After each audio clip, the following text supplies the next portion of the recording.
one of the creepiest moments in all of Tosca is when Scarpia first meets Tosca and in Aguana. He addresses her very formally and very like a gentleman and offers her holy water.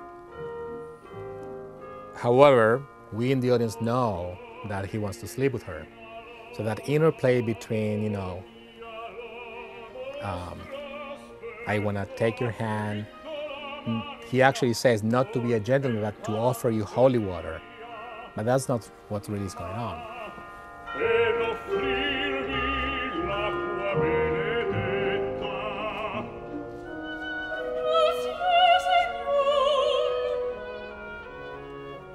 I think the end of Act One works precisely because it's a superimposed. You have all the pageantry and the pomp that comes with the Te Deum.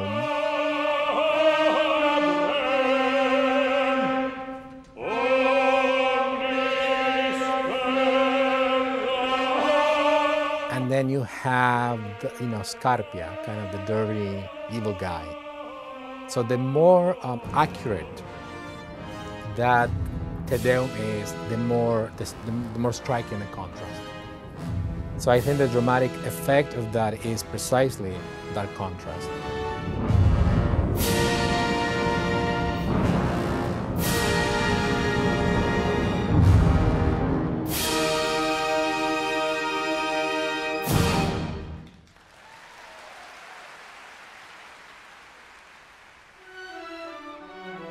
First of all, there's a logic to the stage that needs to be established. Many ways to approach it. There's an aesthetic visual element to it. There's ways where you can tell a story according to how you place people on stage. You know, if it's a strong diagonal, what does it mean?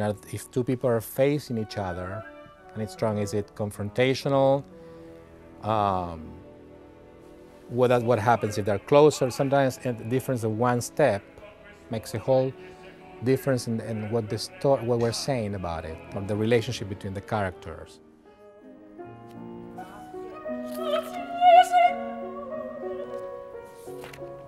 So I spent quite a bit of time on that because I cannot rely that everybody knows the opera, because some people don't. It's in a foreign language, and even if you know Italian, sometimes you can't understand what's being sung.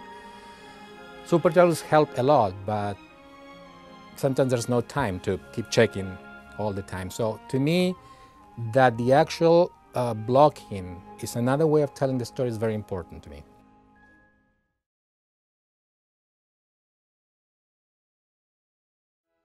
One can just relax and it'll come to you. I mean, the music is the story. The first three chords of Tosca, there's such a dramatic gesture just by listening to those three chords that you get an idea of what's going to happen.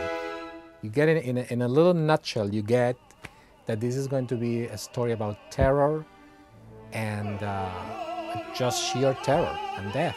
There's no way you can listen to the first three chords, which is 5 seconds of music, and not know what it's going to be about. You might not know the details, you might not know exactly what's going to happen, but you will know, even if you know nothing about it, that it's going to be a story about terror and death.